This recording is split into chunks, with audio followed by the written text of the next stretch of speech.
Welcome to your Daily Writing Habit, episode number 251.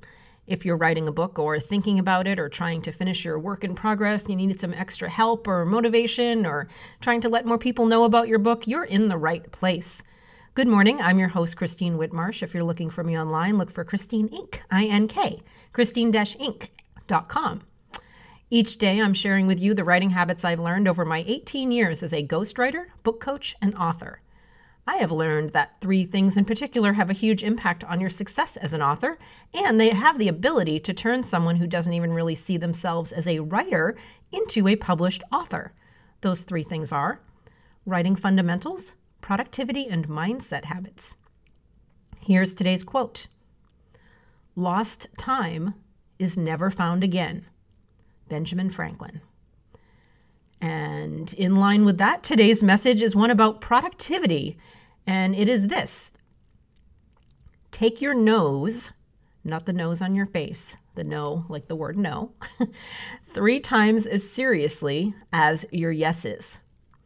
Keeping something on your schedule or allowing something to add itself to your schedule unexpectedly. We have that once in a while. Things all of a sudden appear and it's like a different version of ourselves maybe said yes to that thing and put it on our schedule.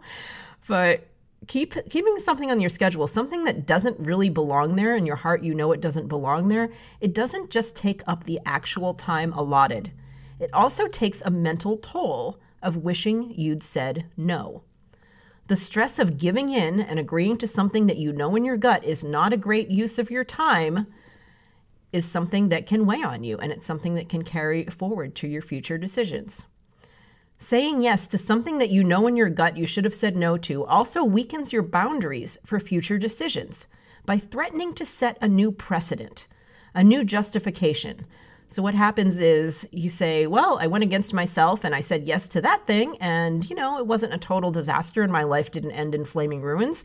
So maybe if I do it again, if I go against myself and say yes again, even though I know I should say no, it'll be okay. And then all of a sudden you're doing it again and again and again. And now it's a pattern. Now you are saying yes to things that you know you should say no to just because you're, waiting for the disaster to happen. But anything that you do over and over, it threatens to become a habit or a pattern. So now you risk changing an entire agreement with yourself about how you're prioritizing your time. See what I mean? A snowball effect of going against yourself and what you know to be the best choices about your time. Keep things off your schedule whenever possible, unless they have a good reason for being on it. So when it comes to your time, don't ask why not when deciding whether or not to add something to your schedule, but ask why. And be clear about each yes that you hand out, especially around the holidays when it's so easy to guilt ourselves into saying yes much more than we normally would because, out of obligations and family, and we probably say yes 2 or 3 times more during the holiday season than the rest of the year. So just be really careful this time of year because that's when people end up sick and stressed and emotionally exhausted and physically exhausted. Don't compromise on your yeses just because it's the holiday season.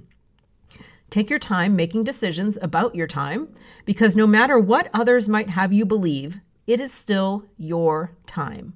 365 days a year, all yours. And as an author, every quote-unquote wrong yes is time you could be using working toward finishing your book. And for those of you who are first-time authors, toward your dream of becoming a published author. Thank you for joining me here on your Daily Writing Habit, where I'm helping you write and finish writing an awesome book. And be sure and drop by my Inc. Authors group on Facebook or LinkedIn and let us know how we can help you finish your awesome book. Thank you and happy holidays. And until tomorrow, happy writing.